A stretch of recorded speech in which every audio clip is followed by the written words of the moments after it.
14 for Luka on the logo. What is going on here? He is on one tonight.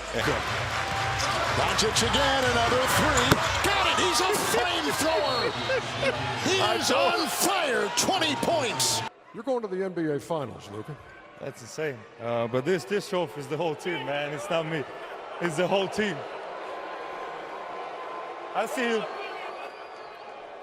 But no, this means a lot. We're going to NBA Finals. Just can't believe it, man.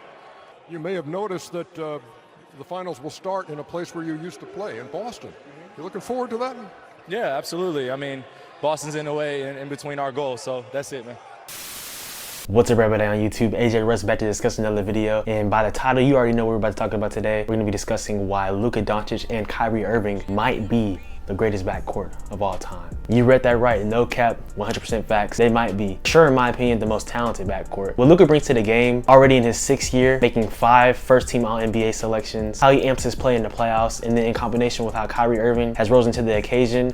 After all the narratives off the court, he's shown to be a great leader for this Dallas Mavericks group. A great backcourt mate with Luka Dončić. They are thriving, they're super skilled. The difficulty of their shot making, the way they terrorize defenses as we saw in the Timberwolves series against the Thunder and also against the Los Angeles Clippers. This backcourt may be the greatest of all time, and in my opinion, if they beat the Boston Celtics in the NBA Finals, it'll solidify it. Yes, we obviously know Klay Thompson and Steph Curry. That's been regarded as the best backcourt of all time. I think easily though, Luka and Kyrie, talent-wise, they cleared them. Obviously, Steph is one of the most talented athletes we've seen ever. Klay Thompson, he's a great shooter, but he's not close to as talented as Luka or Kyrie in my eye, and that's where the gap lies. It makes Kyrie and Luka superior as a tandem together. But what we're seeing from the both of them together, in combination with the Dallas Mavericks organization, is nothing short of spectacular, sensational, whatever adjective you want to use, because no one expected this Dallas Mavericks team to be where they are. After the regular season collapsed in the 2023 season, with Dallas Mavericks ended up getting a lottery pick, which turned into Derek Lively, which has been an amazing pick, and he's been an amazing big for them. A lot of people had their questions about the Kyrie and Luka fit, especially at the trade deadline last year in 2023, if it made sense. Well, clearly right now we're seeing that it did make sense, and it's coming to fruition fully after missing the playoffs last season and taking a huge leap, being a 50-win team in the Western Conference as a 5th seed, no home court advantage at all, and still making the Western Conference Finals, only losing 5 games total in the playoffs so far. Now, if y'all know me, obviously y'all know I'm a huge Luka Dončić fan, so I'm definitely hyped about it. But in my video, keep everything objective and really just break down the facts and analyze everything. And this is an opinion piece, but one can make the case that it's almost factual. And like I said earlier, if they win the title, I mean, how can you not say Luka and Kyrie arguably are the greatest backcourt ever? It definitely wouldn't be an outlandish thing to say. So with that being said, guys, before I get further into the video, make sure you hit the like button and the subscribe button and turn on post notifications. You know what we post about here is sports, lifestyle, and pop culture, videos about NBA, NFL, Marvel, DC, cooking, YouTube shorts, things of that nature. With that being said, let's talk about Luka and Kai. So yeah, guys, we obviously know the stats. Luka Dončić won a scoring title this season at the age of 25 years old, averaging basically 34 points per game on nearly 10 assists and 9 rebounds, close to a triple-double average. And in the playoffs, he's now averaging essentially 29 points per game on 9 rebounds, nearly 9 assists. So points have dropped a little bit, but I think that's in play to that knee injury that he was suffering. But recently, especially in the Timberwolves series, it's looking like that knee is not affecting him at all. I mean, having a 20-point first quarter in Game 5 against the Timberwolves, I mean, we knew it was wraps. It really was reminiscent of the game a couple years ago in the Western Conference semifinals when the Mavericks absolutely destroyed the Phoenix Suns. Is this the dagger?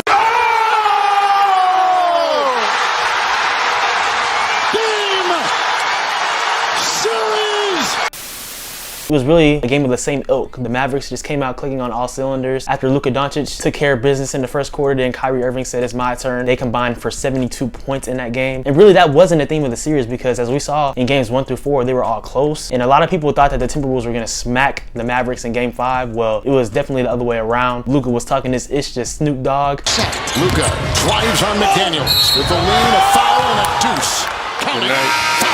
And look, he's having words with Snoop right now. Snoop. That was wild. I loved it, like I said, as a Luka fan. I mean, we're literally seeing why Luka, in my opinion, is the face of the league. A lot of people talked about how Anthony Edwards is going to be the next face of the league, and rightfully so, because he's a great player. He has an attitude. He talks a lot of trash and backs it up. He's great. He took care of the defending champions. But like I mentioned in previous videos, that Timberwolves team, they were built to beat the Denver Nuggets, not necessarily Dallas Mavericks, and we saw that. Rudy Gobert at times was a defensive liability. Yes, that's facts, no cap, because when he got in that perimeter trying to guard Luka and Kyrie, it was barbecue chicken. You already knew what time it was. Low-key felt bad for bro because you already knew that he was about to get put in the blender. And they just really showed that they have the recipe to win it all. And not a lot of people expected the Mavericks to make it this far. This was their second conference finals appearance in the past 3 seasons. That team a couple years ago wasn't even as talented as they are now. Of course, having Kyrie Irving, they had Jalen Brunson back then, but he isn't the player that he is now. But he wasn't the player that he is now on the Knicks. And this team is just overall better. They have a lot of bigs. Acquiring PJ Washington and Daniel Gafford, they have been huge pieces. I will continue to say that because without them, honestly, having that depth along with Derek Lively as a great young big, and then other key role players like Derek Jones Jr., who has not been getting enough love, but he has been implemental, hitting timely shots, timely threes, playing great defense. That team overall, they're humming and they have a real shot to win the NBA title. And I know a lot of people are going to pick Boston. And low-key, I realize a lot of people hate Boston. Like, they're low-key like the NBA version of the Dallas Cowboys. It's wild to me. I mean, I can kind of understand why, because the Celtics fans are kind of obnoxious and some people think they're racist, but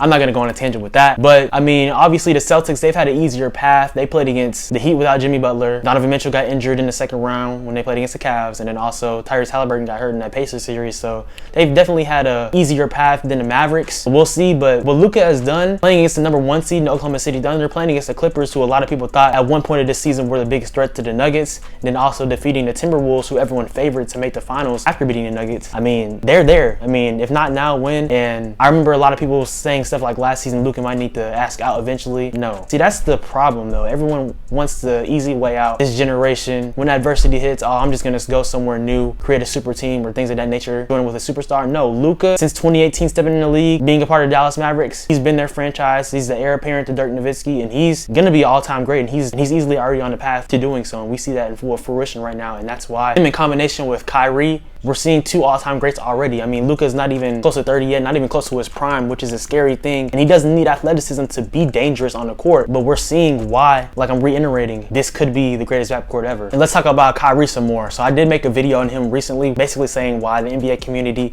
owes him an apology, and I stand by that again. Because this season, besides that little injury that he had earlier in the year, he's been available, he's been great, he's been a great leader. We see that off the court, we see that on the court, galvanizing the team, helping Luka, helping the team overall. I mean, it's a beautiful thing to see. And Kyrie's in a great place, and he averaged 25 points per game, 5 assists and 5 rebounds. And he didn't miss a lot of time. Like I said, it was only because of that injury. He played 58 games. He shot nearly 50% from the field this season and 41% for 3. Like, a lot of people underrate how great of a shooter Kyrie is. He has strapped for sure. I know we have Steph Curry's, the Damian Lillard's, the Klay Thompson's, Ray Allen's, one of the greatest shooters of all time. But Kyrie, he is a great shooter as well. I mean, his bag is different. We already know that. In my opinion, the most talented player of all time. But we can talk about that later. Now, I will say he's averaging a little less in the postseason. He's averaging essentially 23 points per game with 5 assists and almost 4 rebounds. But his shooting splits are similar. He's shooting 48.5% from the field and 41% from and 42% from 3. So he upped the 3-point percentage some in the playoffs as well. And we've seen in the second half of these playoffs, he's went on another level. Like, really, the first half, a lot of these games, it was a feeling out process for him. And then Kyrie, he just takes command, and then Luka is able to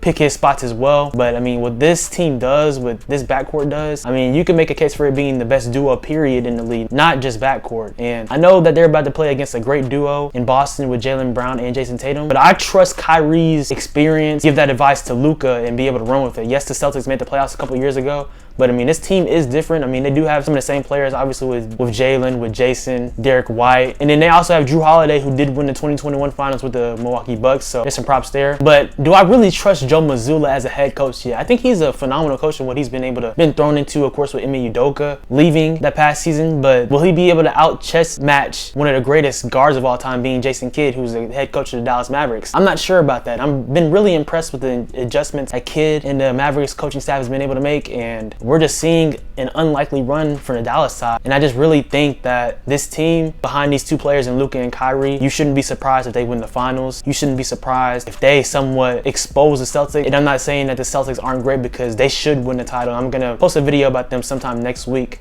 essentially saying why they should. There's no excuse why for them not to win. But we have a team like this in Dallas, they're hungry. You can tell. And really, they can keep this group together a little while as well. I'm not saying it's easy to go back-to-back, especially in this NBA, because no one has went back-to-back in 6-7 years since the Warriors. We're seeing another new champion, which is great for the league and great for parity. But this Dallas Mavericks team, they're like that. Luka and Kyrie, they're like that. They win the title in my eyes. They are the greatest backcourt of all time. I know what Steph and Klay have done together, talent-wise, as a tandem, they clear. And yes, the Warriors won 4, but if you win 1, I mean, that's all that matters in terms of this aspect. I'm not saying that the Dallas Mavericks have a better organization than the Warriors or anything like that. This is their first finals appearance since 2011, so 13 years, but some teams have had a longer drought, of course. But I do believe, especially if Luka and Kyrie lead the Dallas Mavericks to their second championship in franchise history this year, that they're the greatest backcourt of all time. So yeah, guys, y'all let me know what y'all think in the comments down below. This postseason has been amazing. Like I said, the parity, I love it because I'm so grateful. I hated the times when the Warriors and Cavs were in the finals for 4 straight years. During my late middle school to high school years, I mean, that was just so annoying. So just seeing a new champion again this year, it's beautiful basketball. And like I said, I'm a Luka fan, so I'm hoping they win, but I'm just hoping for a great finals in general because it's gonna suck without basketball being on. Yes, we have the NFL soon, but the NBA and basketball is my favorite, so I always love it. This has been an amazing postseason. Let me know what y'all think in the comments down below. So far of what you've seen, some of your biggest takeaways, let's talk in the comments down below. Always down to discuss some hoops with y'all, so y'all let me know. I appreciate y'all guys always. Make sure to like, comment, subscribe, and turn on post notifications. Follow me on Instagram and Twitter at SwaggyRuss, and also on TikTok at SwaggyRuss2 for cooking videos, shorts, reels, content, things of that nature. More videos are on the way, guys. Like I said, this summer is gonna be huge. Hope y'all are being safe, having fun, being blessed. Y'all have a good one. God loves you. Take it easy.